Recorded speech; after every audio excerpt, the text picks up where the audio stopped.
Bismillahirrahmanirrahim. Assalamualaikum warahmatullahi wabarakatuh. Waalaikumsalam. Alhamdulillahirabbil alamin. Segala puji hanya milik Allah Subhanahu wa taala, Rabb semesta alam. Dialah yang telah melimpahkan kepada kita nikmat iman, Islam serta kesempatan untuk terus mendekat kepadanya. Salawat serta salam semoga tercurah kepada junjungan Nabi besar kita Muhammad sallallahu alaihi wasallam, kepada keluarga, sahabat dan seluruh umatnya yang istiqomah mengikuti sunnah beliau hingga akhir zaman. Ikhwan dan akhwat pendengar setia Radio Silaturahim dimanapun Anda berada, masih dipancar luaskan dari Jalan Masjid Silaturahim nomor 36 Kalimanggis, Cibubur, Bekasi. Di era saat ini, gaya hidup enjoy life sering dianggap sebagai tujuan utama, menikmati hidup sebebas-bebasnya. Namun tanpa disadari, hal ini bisa menyeret seseorang pada sikap permisif, yaitu serba membolehkan tanpa mempertimbangkan batasan halal dan haram. Lalu bagaimana Islam memandang hal ini? Apakah menikmati hidup itu dibolehkan? Dan di mana batasan agar kenikmatan dunia tidak menjauhkan kita dari ridha Allah? Dan pada pagi hari ini ikhwan dan akhwat, insyaallah akan kita kupas bersama dalam kajian yang diambil dari buku Meniti Jalan ke Surga bab 8 bersama guru kita Ustadz Abul Hidayat Seroji yang telah bersama kita di studio Rasil Cibubur. Assalamualaikum warahmatullahi wabarakatuh Ustadz. Waalaikumsalam warahmatullahi wabarakatuh. Sehat Ustadz ya? Alhamdulillah. Baiklah ikhwan dan akhwat, langsung saja kita akan menikmati sajian tausiah akan disampaikan oleh guru kita. Tafadhol Ustadz. Bismillahirrahmanirrahim. Assalamualaikum warahmatullahi wabarakatuh. Alhamdulillahirabbil alamin. Wa bihi nasta'inu ala umuri dunya waddin. Wassalatu wassalamu ala asyrafil anbiya'i wal mursalin wa ala alihi wa sahbihi ajmain. Masyaallahu kan wa malam yasha lam yakun. La haula wa la quwata illa billahil aliyil azim. Ma'asyiral muslimin ayyuhal ikhwah rahimakumullah. Alhamdulillah. Inilah kalimat yang terbaik yang harus kita ucapkan. Dan selalu saya sampaikan bahwa dalam kalimat ini tersirat di dalamnya banyak hal agar kita bisa mampu menangkap kesadaran, menumbuhkan kesadaran di dalam hati, karena betapa banyak nikmat yang sudah Allah curahkan kepada kita. Ketika kita mengucapkan kalimat Alhamdulillah, yang artinya segala puji bagi Allah, itu juga berarti kita memahami segala kebajikan, segala keutamaan, kemuliaan, kebahagiaan, kekayaan yang kadang menjadi kebanggaan, kecerdasan, pangkat, jabatan, dan semua ternyata itu milik Allah. Lalu kalau semua milik Allah, yang ada pada kita dari mana? Ini yang kadang-kadang kita lupa. Padahal kita hidup, Allah yang menghidupkan. Kita pintar, Allah yang memberikan kecerdasan. Kita kaya, mengumpulkan harta banyak, itu pun karena rezeki yang Allah berikan pada kita. Kalau begitu sebenarnya kita ini hamba yang la haula wa la quwata illa billah. Semua milik Allah, dibagikan pada makhluk ciptaannya, karena Sang Pencipta Rabbul Alamin, pemelihara alam semesta, maka sudah seharusnya kita sadar dengan sesadar-sadarnya sebagai makhluk di hadapan Sang Pencipta. Berarti ketika kita menerima perintah dan titah, tidak ada kata lain kecuali kalimat sami'na wa ata'na. Ulaika humul muflihun. Itu orang yang akan mendapatkan kebahagiaan. Dan itulah mukmin sejati. Dari kalimat hamdalah inilah lahir kesadaran diri, rasa syukur, terima kasih, kesetiaan, ketaatan, bahkan kecintaan terhadap Sang Pencipta yang telah memberikan segalanya kepada kita. Kalau kita beribadah dalam perjalanan hidup yang tugasnya adalah ibadah, dilakukan dengan kecintaan, penuh kecintaan, maka tidak ada perintah ataupun syariat yang dirasakan berat. Semua dilakukan dengan tulus dan ikhlas, bahkan dengan gembira kita melakukan perintah dan meninggalkan yang dilarang. Semoga kalimat hamdalah yang selalu kita ucapkan mampu menumbuhkan al-insafu min nafsi, sadar diri untuk menjalankan semua titah dan perintah. Sehingga kita mengerti apa dan harus bagaimana kita berbuat ketika Allah memberikan kesempatan kita hidup di dunia. Dalam bahasa Jawa disebutnya ngerti sangkan paraning dumadi, berarti dia mengerti dari mana asal tujuan dan kemana arah hidup ini, dia menjadi mengerti. Dan inilah urgensi daripada iman kepada Allah. Akidah memberikan guide pada kita, keimanan memberikan guide dalam hidup ini. Ternyata hidup ini yang penuh misteri dan teka-teki punya makna yang harus kita jalani. Dalam kajian akidah sebutnya ada 3 ma'rifatullah, urgensi ma'rifatullah. Yang pertama adalah ma'rifatu ghayatil wujud. Dia menjadi mengerti arah tujuan akhir daripada kehidupan ini. Dan Allah sudah memberikan arahan-arahan dalam banyak ayat, antara lain disebutkan satu ayat yaitu surat Al-Qasas ayat 77.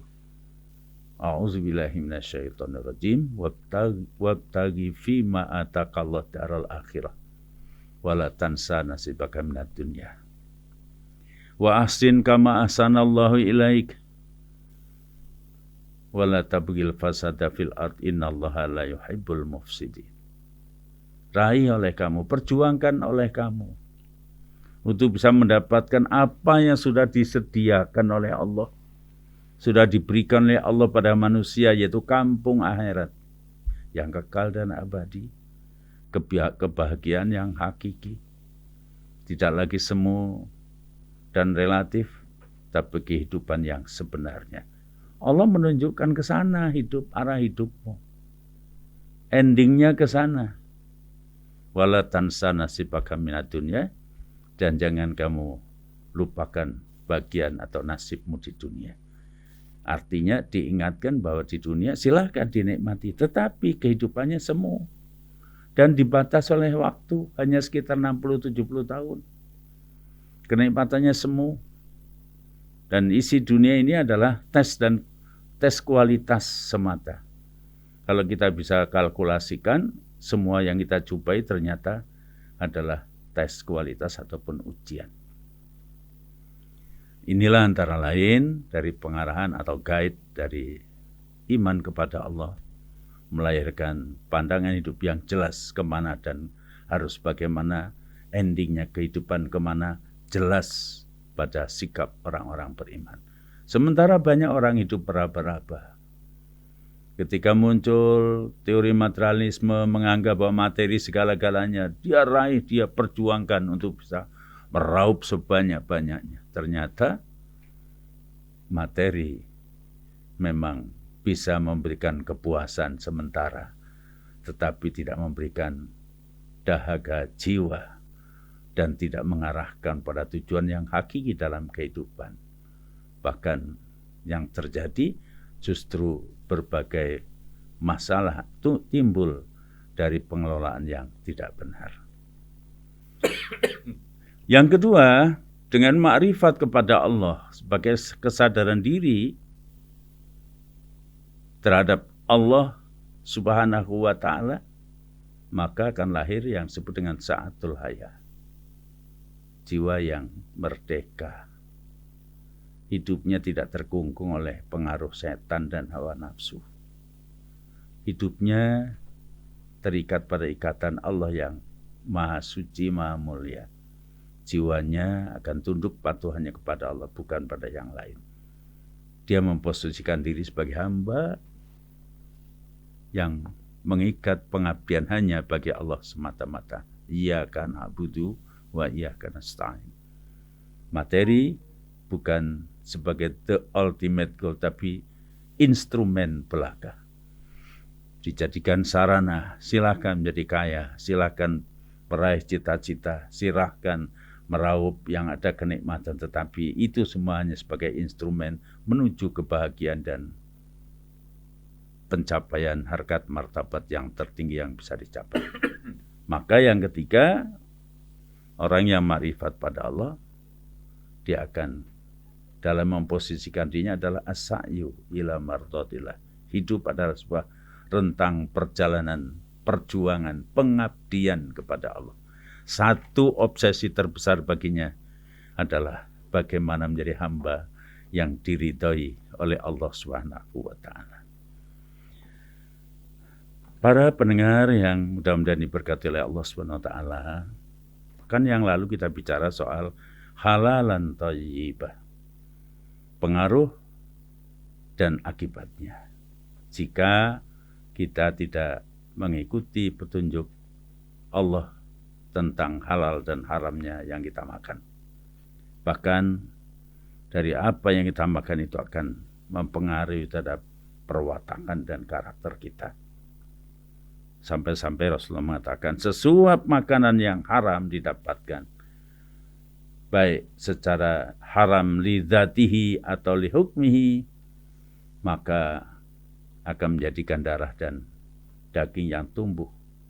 Fannaru aula bih, kata Nabi, nerakalah tempat yang paling pas buat darah dan daging yang tumbuh dari makanan yang haram.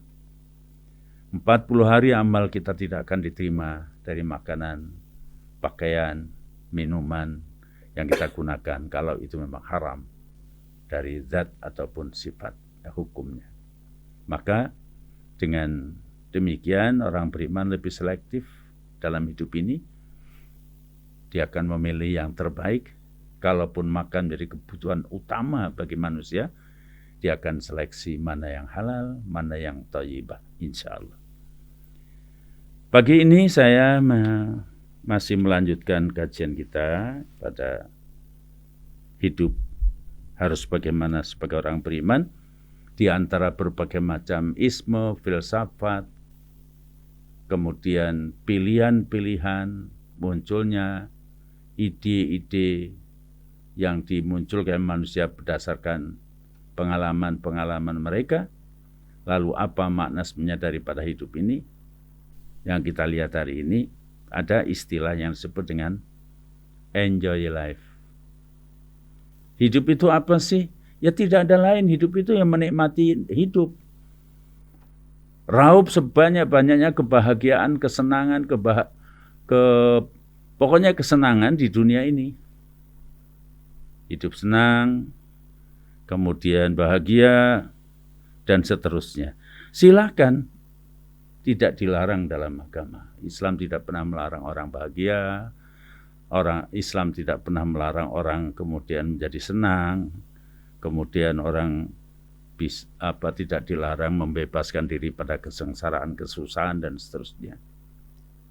Hanya masalahnya adalah agama seni membatasi, karena ternyata dalam hidup ini ada plus minusnya, ada aturan, ada tawazun, keseimbangan.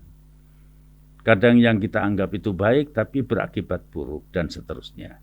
Maka Islam tidak melarang orang bahagia, Islam tidak melarang orang senang, Allah tidak melarang orang ingin hidup bahagia dan dalam kehidupan ini. Cuma masalah harus mengerti aturan mainnya, mana yang dibolehkan dan mana yang tidak, mana yang dibenarkan dan mana yang itu sudah memasuki ranah larangan dari Allah. Karena setiap larangan yang diturunkan melewati syariat adalah itu akan membahayakan hidupnya bagi manusia itu sendiri. Nah, di dalam buku kelanjutan dari pembahasan kemarin soal bagaimana kita orang beriman di dalam menghadapi kehidupan, berbagai macam pilihan. Saya bacakan aja di sini, yaitu pada bab 8 halaman 182. Kalau orang-orang beriman hidup itu adalah ibadah, tetapi lain lagi halnya dengan orang-orang kafir. Orang yang menafikan agama, orang yang tidak percaya pada datangnya hari kiamat dan seterusnya. Maka hidup mereka adalah untuk hidup, hidup untuk hidup. Hidup untuk mereguk kepuasan sepuas-puasnya daripada apa yang dia inginkan. Makan dan sikap perilakunya yang bisa memuaskan hasrat syahwatnya. Hanya apa yang dilakukan itu adalah tuntutan kelezatan indriawi semata-mata. Maka muncullah falsafat hidup yang disebut kaum hedonisme, yang memburu kenikmatan dan kesenangan. Gaya hidup instant enjoy life, bahkan cenderung permisif, serba boleh, menghalalkan segala cara, termasuk kebebasan dalam pergaulan laki-laki dan perempuan dan seterusnya. Ini yang perlu kita kaji bersama. Dunia beraneka macam corak warnanya, merupakan godaan tapi sekaligus ujian, tapi kita diberikan kebebasan di dunia untuk memilih. Tapi salah memilih, salah memandangkan, salah memilih akan salah langkah dalam langkah kehidupan. Kita kenal sebuah falsafah aliran eksistensialisme yang dicetuskan oleh seorang Yahudi keturunan Prancis yang bernama Jean-Paul Sartre. Namanya juga sudah Jean. Yang menyeru dan menuntut hidup bebas mutlak dari ikatan agama dan dari nilai-nilai akhlak etika. Ya ini kan bahaya ini. Ya orang ingin bebas sebebas-bebasnya. Orang selalu mengatakan bebas manusia diberikan kebebasan. Bebas mengekspresikan apa yang ada, apa yang dia pikirkan. Agama dianggap belenggu yang memasung kebebasan nafsunya.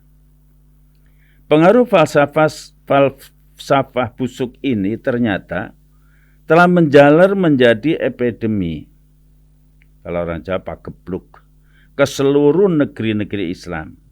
Maka jangan heran jika lahir generasi muda yang tingkah lakunya aneh dan urakan.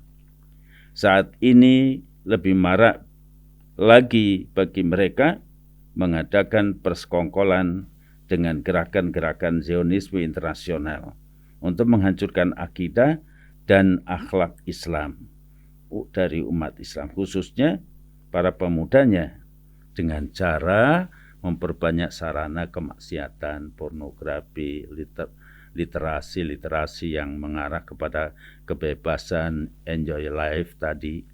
Jadi mereka cenderung permisif, serba boleh, bebas nilai, dan boleh makan apa saja, boleh dicoba karena memang apa maunya itu, supaya yang penting buat kita itu senang. Ada saya mengatakan yang penting banyak uang, perutnya kenyang, pikirannya senang. Bagaimana dengan orang beriman? Nah, di sini masalahnya. Di tengah kehidupan yang orang memilih bebas semaunya, bahkan bebas nilai, bebas beragama, bebas tidak beragama, bagaimana kita sikapnya? Orang beriman akan memandang hidup di dunia ini bukan sebagai tempat pelampiasan, tetapi sebagai rentang perjalanan pengabdian dan perjuangan. Nilai-nilai keutamaan yang menjadi fokus tujuan hidupnya. Jadi bukan perut yang dibesarkan, tapi bagaimana nilai keutamaan yang bisa kita raih. bukan banyaknya harta yang menjadi ukurannya, tapi bagaimana bisa mengumpulkan kebaikan-kebaikan sebanyak mungkin.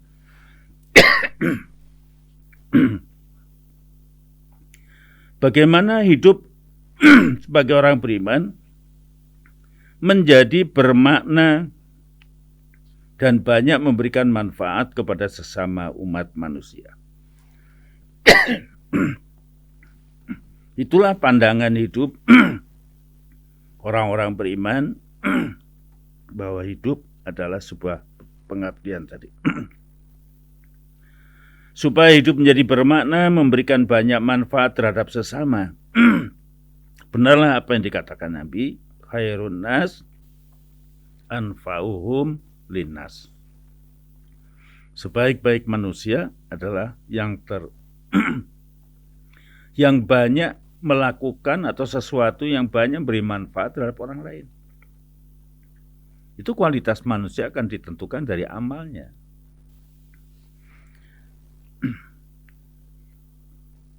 Sebagaimana amanat Islam atau syariat Islam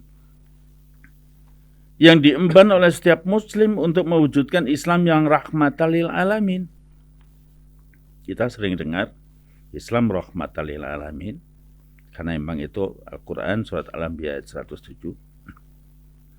Hal ini juga diabadikan dalam Quran surat Al-Fat ayat 29.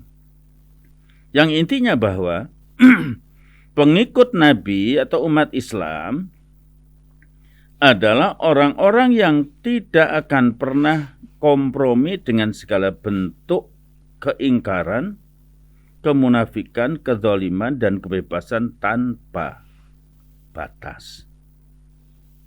Ini yang dimaksud. Jadi di tengah kehidupan yang serba permisif, enjoy life, eksistensialisme, kita punya filter, mana yang boleh dan mana yang tidak.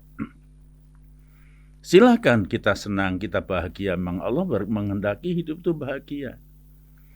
Dan diharapkan dengan beragama itu justru selamat kita dunia akhirat. Dunia selamat, bahagia, akhirat juga bahagia. Itu Islam. Tapi tidak mengumbar apa yang menjadi keinginan dan syahwatnya sebebas-bebasnya. Itu yang dimaksud. Jadi enjoy life. Silakan, namanya manusia ingin bahagia, ingin tenang, ingin bebas daripada stres, bebas daripada kungkungan dan sebagainya. Tetapi ada batas-batasnya. Karena Islam itu membatasi. Bahkan menjadi tolak ukur bahwa agama adalah yang diartikan ad-din, itu punya makna al-mulk, artinya kekuasaan. Dimaksud di sini bahwa agama punya arti kekuasaan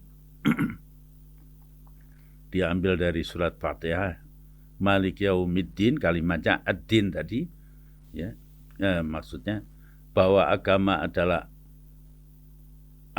adalah dimaksud dengan orang yang mampu mengendalikan hawa nafsunya, ya. Jadi dia mampu mengendalikan keinginan-keinginannya, itulah agama. Sampai-sampai baginda mengatakan bahwa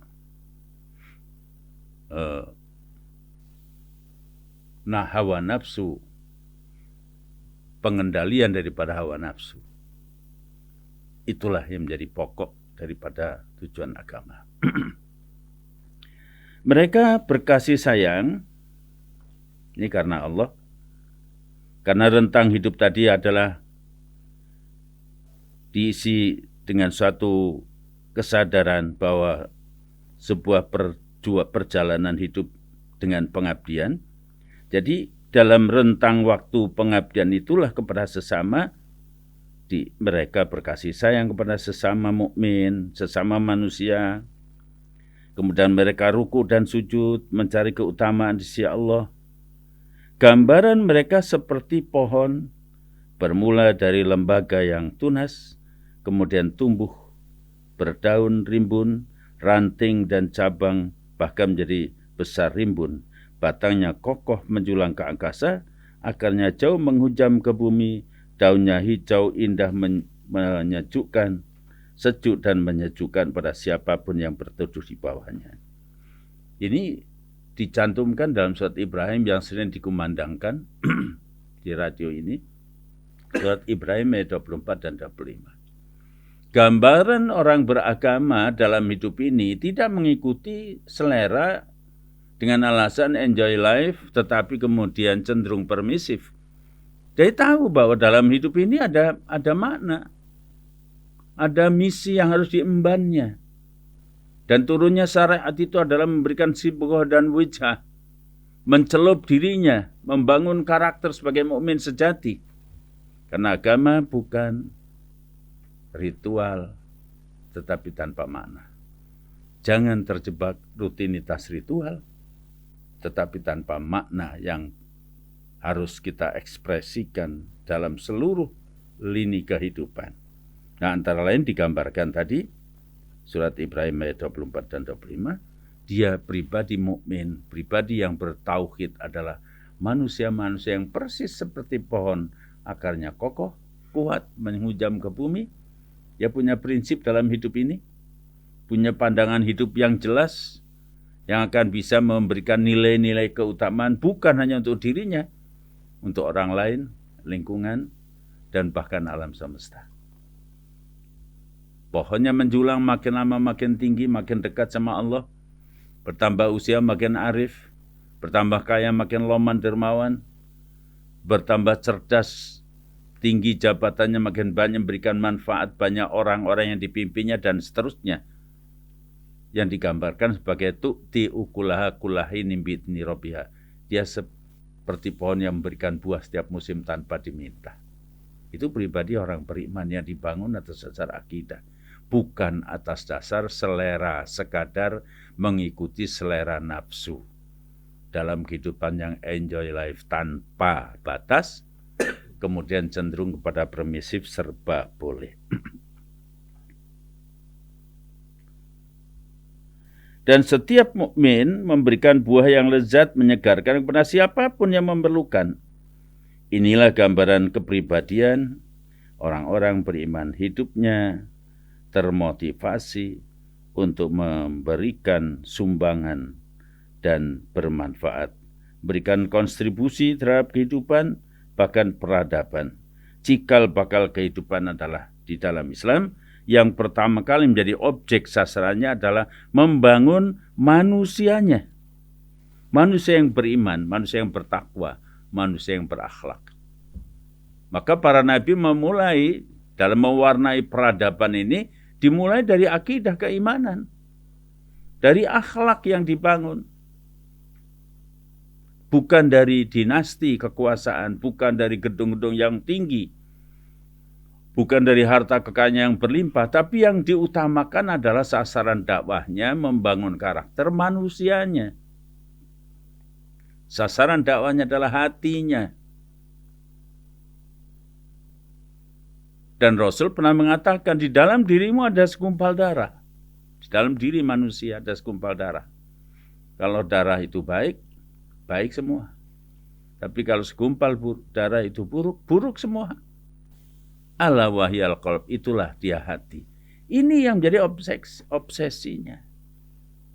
Ini yang harus diutamakan dulu. Silakan menjadi pinter, silakan menjadi cerdas, silakan menjadi orang yang sukses. Tapi hatinya dirawat, dibina, dibangun sebagai manusia yang mengikuti hati nurani. Maka di dalam hati sendiri ada lapisan-lapisan.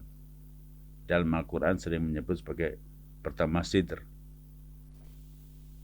Artinya sodri, hati. Bahasa Indonesia disebutnya juga tetap hati. Padahal itu baru pintu gerbang hati kita. Yang kedua qalb. Qalb itu ruang kamarnya dari tengah hati kita. Maka sering katakan bahwa orang dengan hati, maksudnya dengan pertimbangan-pertimbangan yang baik. Tetapi ada yang lebih dari itu yang disebut dengan fuad. Fuad itu inti hati yang di situ bersemayam kasih sayang, ketulusan, keikhlasan, keadaan peduli, dan seterusnya. Nah, di dalam hati manusia itulah yang dibangun oleh agama. Keikhlasan, keimanan, kasih sayang, ketulusan. Dan ini yang mampu mendorong manusia hidup guyup, rukun, damai, bersaudara, berkasih sayang, menebar kebaikan, keutamaan. Kalau punya hati, kalau hatinya pertimbangan setiap perilaku dan sikapnya dengan fu'ad al-afidah, dengan hati-hati, bukan sekadar dengan sodri saja, bukan hanya sekadar apa yang dia rasakan, senang atau tidak senang, tapi dengan ketulusan hati. Ini yang dibangun oleh para nabi, sehingga membangun peradaban masyarakat luas dimulai daripada membangun manusianya. Kepribadian mukmin seperti inilah yang mewarnai seluruh langkah dalam hidupnya. Dalam hal makanan, mereka sangat ekstra hati-hati. Dipilihnya makanan yang halalan thayyiban, halal yang menyehatkan jiwa, dan thayyiban yang makan yang bergizi dan yang baik, yang menyehatkan jasmaninya. Dan sebaliknya, setiap makanan yang haram akan merusak jasmani dan rohaninya, bahkan akan membawa pada malapetaka. Mudah-mudahan apa yang saya sampaikan, mari kita jalani hidup ini. Silahkan menikmati kebahagiaan. Yang kaya dengan hartanya, silahkan. Yang pintar dengan kecerdasannya. Yang punya pangkat silahkan karir dirawat dengan baik dan disyukuri. Tetapi dalam hidup enjoy life di dalam Islam dibatasi oleh batasan-batasan syariat. Mana yang benar, mana yang salah, mana yang boleh, mana yang tinggalkan. Bahkan Allah sendiri yang memiliki alam semesta, yang menciptakan manusia, yang menurunkan agama, Allah berfirman, wa qulil haqqu mir rabbikum faman sa'a falyu'min faman sa'a falyakfur. Kebenaran itu datang dari Allah, syariat Islam itu datang dari Allah, bukan atau bersih dari ideologi pemikiran manusia. Maka silahkan, siapa yang mau beriman, berimanlah, dan siapa yang mau kufur, kufurlah. Jadi hidup memang betul diberikan kebebasan, maka salah memandang akan salah memilih, salah memilih akan salah langkah. Nauzubillah min dzalik, kita berlindung pada Allah dari yang buruk. Wallahu a'lam. Baik.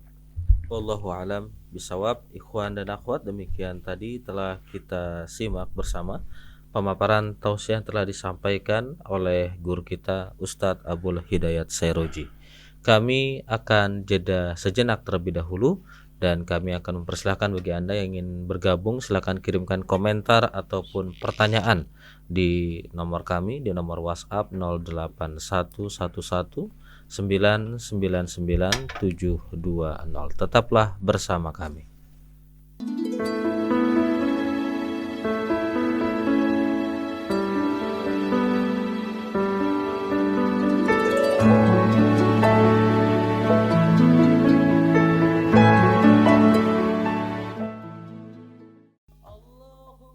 Radio Silaturahim untuk Islam yang satu, yang masih dipancar luaskan dari Jalan Masjid Silaturahim nomor 36 Kalimanggis, Cibubur, Bekasi. Ikhwan dan akhwat yang dirahmati Allah Subhanahu wa taala. Di kota-kota besar, gaya hidup enjoy life yang cenderung permisif memang mudah sekali terbentuk karena memang banyaknya pilihan hiburan, budaya serba cepat, dan pengaruh lingkungan sosial. Dan kemudian orang jadi lebih sering mengejar kesenangan, relaksasi, atau self reward setelah sibuk beraktivitas.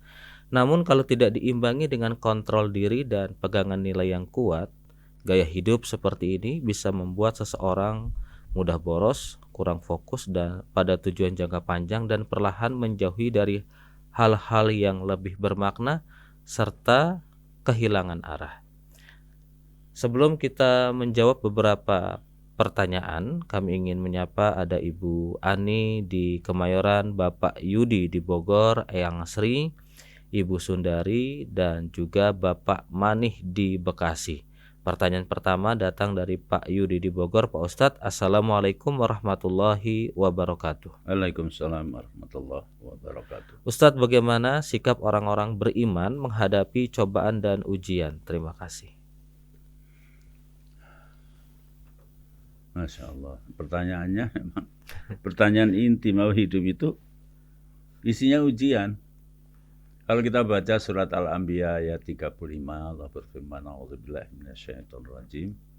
Kullu nafsin dha'iqatul maut wa nabluukum bisyarri wal khairi fitnah wa ilaina turja'un. Allah mempermaklumkan kepada kita supaya tidak lupa diri, ya, kebablasan, lupa batas, pematang, ingin mereguk sepuas-puasnya dalam kehidupan, maka Allah memberikan informasi, kullu nafsin dha'iqatul maut.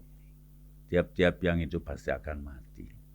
Sehebat apapun, setinggi cita-cita, betapa besar keinginan manusia, ingin ini, ingin itu, dan sebagainya, Allah memberikan satu maklumat bahwa hidup itu sebentar. Yang hidup pasti akan mati. Ini dari sini aja kan udah mestinya kan orang tahu diri. Membatasi diri. Oh, ternyata sementara hidup ini. Hidup itu ada batasnya. Jadi manusia mestinya mengendalikan setiap keinginan dan dia sadar bahwa hidup ini cuma sementara, akan kembali kepada Allah. Wa nabluukum bisyarri wal khairi fitnah. Dan kami akan menguji kamu dengan keburukan dan kebaikan. Nah, yang setiap hari yang kita hadapi kan yang keburukan dan kebaikan, keburukan, kebaikan. Yang menyenangkan, tidak menyenangkan. Yang lapang dan yang sempit. Ternyata itu semua yang kita jumpai adalah ujian. Ujian yang dimaksud adalah tes kualitas. Sejauh di mana kualitas kita sebagai manusia. Karena manusia sendiri disebutkan oleh Allah Subhanahu wa taala bisa mulia, bisa jatuh martabatnya. Bisa mulia, bisa hina. Walaupun Allah sudah memuliakan anak Adam, anak cucu Adam. Memuliakan, memberikan peluang, memberikan kesempatan, memberikan kecerdasan, diberikan kehormatan, dunia diserahkan pada manusia. Tapi di sisi lain, kalau dia tidak memposisikan diri sebagai fungsi, sebagai manusia yang terhormat, mulia dan dimuliakan, pada perjalanan dan sikap yang mulia, maka dia bisa jatuh. Dan kejatuhan manusia itu bisa lebih hina daripada binatang. Jadi Allah sudah jelas sekali. Hidup itu ujian. Ada hawa nafsu, ada akal budi. Pada diri manusia sudah dilengkapi. Kecerdasan intelektual, kecerdasan emosional, kecerdasan spiritual. Ada hati nurani, ada Al-Quran, ada contoh keteladanan Nabi. Akhirnya selanjutnya kita lihat dalam kehidupan. Banyak orang memilih jalan yang sesaat, kenikmatan sesaat, walaupun itu sesat. Membawa laknat. Jadi ilmu tidak bisa dijadikan satu patokan yang bisa diandalkan semata. Nah, maka disinilah apakah kita masih bisa eksis menduduki makomnya sebagai manusia mulia, atau justru kalau tidak dia akan lebih jatuh, lebih hina binatang. Bahkan kalau jatuh martabat manusia karena mengikuti hawa nafsu, siapapun dia bisa lebih hina daripada binatang. Maka sering saya berseloroh pada ibu-ibu, taklim ibu-ibu. Ibu-ibu milih anak apa milih kambing, ya dimarahin saya. Masa suruh milih anak dibandingkan dengan kambing? Milih anak, milih kambing. Ya milih anak, Pak. Bagus. Masa milih kambing? Tapi coba kita lihat. Ketika kita merawat anak 20 tahun umurnya, sekolah mogok, kerja males, makan gembul, tidur ngorok, siang molor, malam ngelayap, pergaulan salah. Ya, akhirnya dari mulai minum yang hangat berubah menjadi minum brandy, whisky. Kurang puas juga pil setan, pil koplo, dimakan, tangkap polisi. Tuh, gimana tuh? Nyusahin, Ustaz. Nah, nyusahin kan. Nyusahin orang tua. Orang tua diminta ini itu, emaknya nangis, bapaknya siken wae cenah eta budak bangor cenah. Biar dia ngerti. Tapi emaknya kan nggak bisa. Nangis, akhirnya ya biasalah, bukan rahasia saya kira. Boleh tahan di rumah, tapi mesti 50 juta. Jaminannya apa, jaminan apa nggak tahu lah, itu realita. Tuh, pulang ke rumah sehari 2 hari, dicarekan ku bapak, ke emak, ayo mau dia sholat. Karena ya bisa sholat. Tapi 3 hari kemudian, seminggu kambuh lagi. Lebih buruk lagi sekarang. Udah bukan lagi pengguna, pengedar. Untuk uang udah di rumah, udah barang-barang habis, motor dijual, mobil digadaikan, perhiasan maknya pokoknya udahlah. Waduh ya Allah tuh. Lama-lama ke tetangga, maling segala macam, habis uangnya, udah badannya kurus begitu. Kerjanya bawa janda lagi ke rumah, bawa gadis, kemana-mana, kumpul kebo. Sok eta ayo. Coba kalau piara kambing 20 tahun. Beranak, Ustaz. Beranak pinak setahun 2 kali, kalau 22 sudah 4.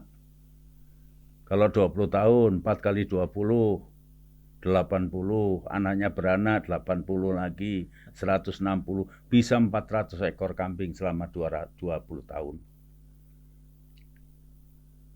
Tidak dimandiin, dicari orang, dirawat muda, kasih rumput mau, lebaran nggak usah repot nyari celana, nggak dicelanain juga pantes.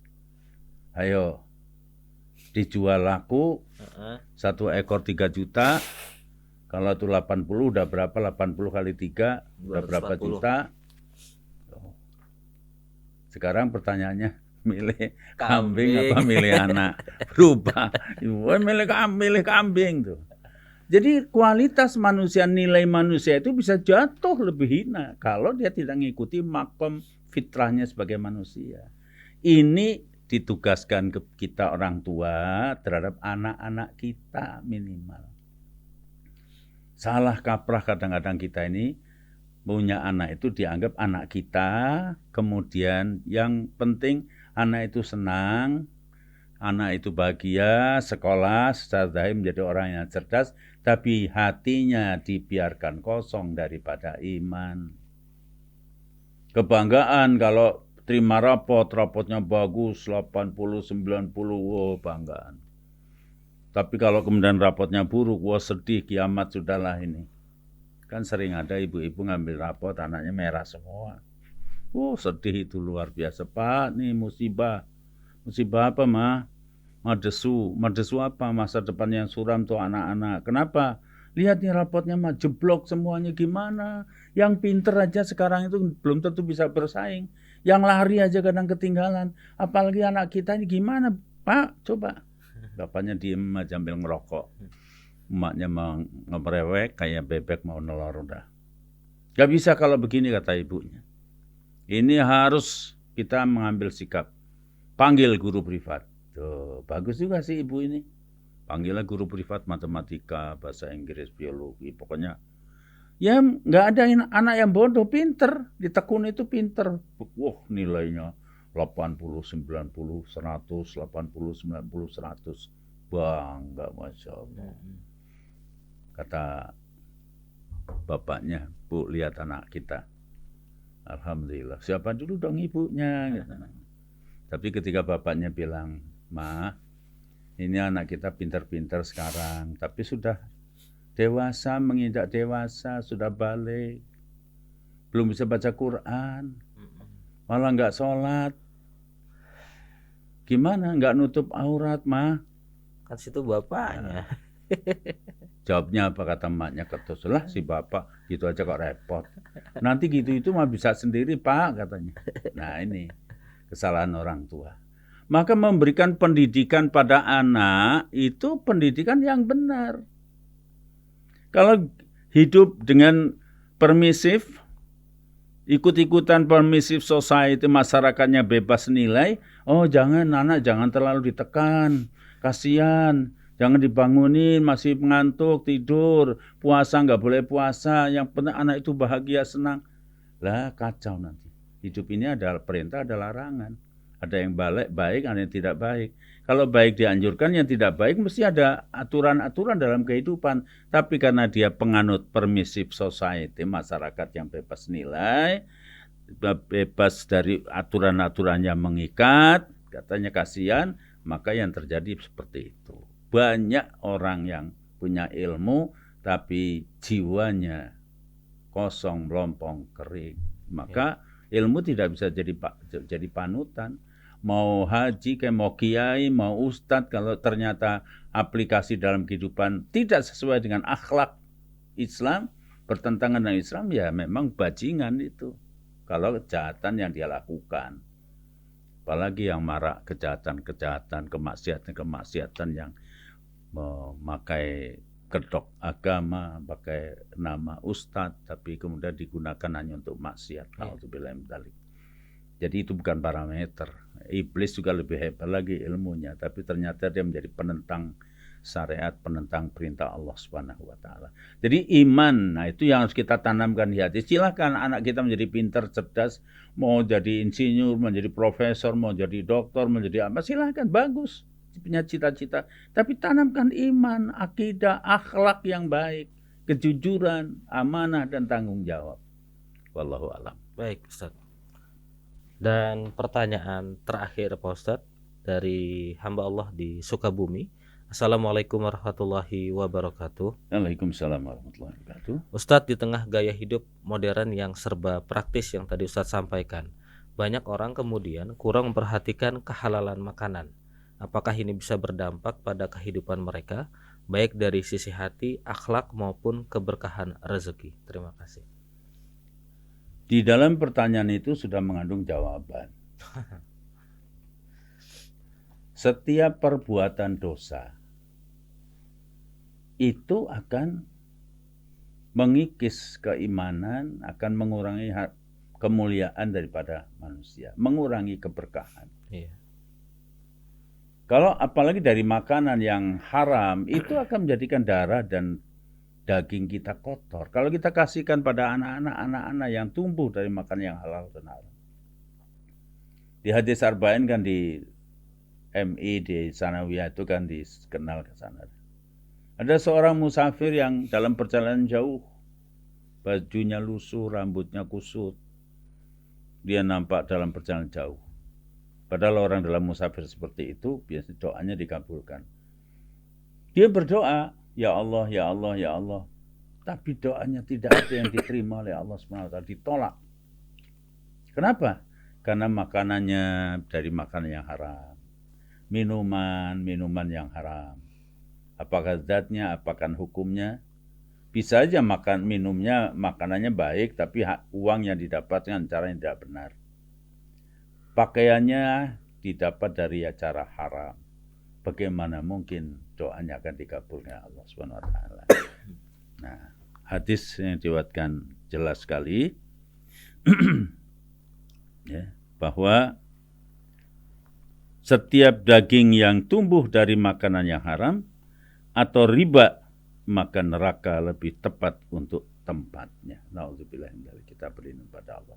Ya, oleh karenanya hati-hati para ikhwan semuanya dalam kehidupan memilah dan memilih yang benar dan yang mana yang salah. Jangan nyari yang banyak, tapi kita lihat yang bersih, yang halal, yang baik. Demikian juga dalam mendidik anak. Tanamkan di hati anak pertama akidah, keimanan, ubudiyah, akhlaknya, kejujurannya, dan berikan makanan-makanan yang halal, halalan thayyibah, karena itu akan berpengaruh. Bahkan setiap perbuatan buruk kita, maksiat kita, durhaka kita, seberat apapun, sebesar apapun, itu berarti turut mengundang turunnya bencana. Karena Allah memberikan suatu ketetapan, walau anna ahlal qura amanu wattaqau la fatahna alaihim barakatim minas sama'i wal ard. Walakin kadzabu fa akhadnahum bima kanu yaksibun. Jadi ada dua keadaan. Allah berjanji.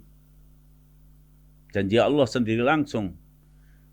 Kalau atau seandainya, sekiranya penduduk negeri itu beriman dan bertakwa, berarti kita yang hidup di suatu negeri, jika beriman, bertakwa, Allah berjanji, sungguh kami akan menurunkan berkah. Akan kami buka pintu berkah dari langit dan dari bumi. Berarti perbuatan baik secara langsung ataupun tidak sebenarnya mengundang turunnya berkah dari Allah Subhanahu wa taala.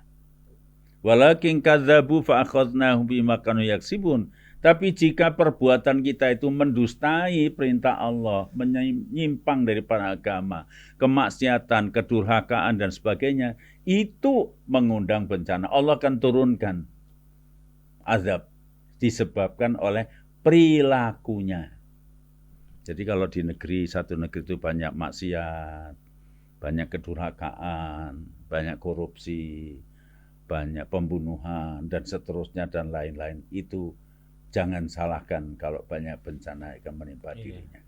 Dan kalau bencana itu turun, musibah itu turun, tidak memilih mana orang baik dan orang yang baik, orang yang buruk, orang yang melakukan jelas, tapi orang baik pun akan terkena. Hanya bedanya kalau orang baik terkena daripada dampak itu, ini akan menggugurkan semua dosanya, dan kalaupun dia meninggal dalam syahid sebagai syuhada. Tapi kalau orang jahat yang justru mengundang malapetaka dan bencana itu merupakan mungkin azab ataupun persekot siksa sebelum disiksa di kubur dan di akhirat nanti. Wallahu a'lam bishawab. Baik. Jadi siksa di kubur dan akhirat ada persekotnya, Ustaz. Ada persekotnya di dunia. Baik, ikhwan dan akhwat yang dirahmati Allah Subhanahu wa taala, telah sampailah kita pada sesi akhir di tausiah kita di pagi hari ini, dan sebelum ditutup kita akan mendengarkan kesimpulan. Ayyuhal ikhwah rahimakumullah. Mari sekali lagi kita sama-sama dengan tawasobil haq wa tawasobil sabr wa tawasobil marhamah dan seterusnya, kita terus menggali lebih tajam lagi. Dan dalam beberapa ayat disebutkan kalau orang makin tua, genggamannya makin kendor, makin lemah. Itu artinya supaya pegangan dunia itu lebih baik kita mulai tinggalkan dan lebih erat lagi pegangannya pada Allah. Kenapa usia makin tua itu makin banyak nikmat yang dikurangi oleh Allah Subhanahu wa taala secara indriawi? Itu maksudnya kenikmatan indriawi dikurangi, maksudnya diganti dengan kenikmatan yang hakiki, kelezatan iman, kenikmatan spiritual, kenikmatan berbuat kebaikan dan munajat mendekat pada Allah Subhanahu wa taala.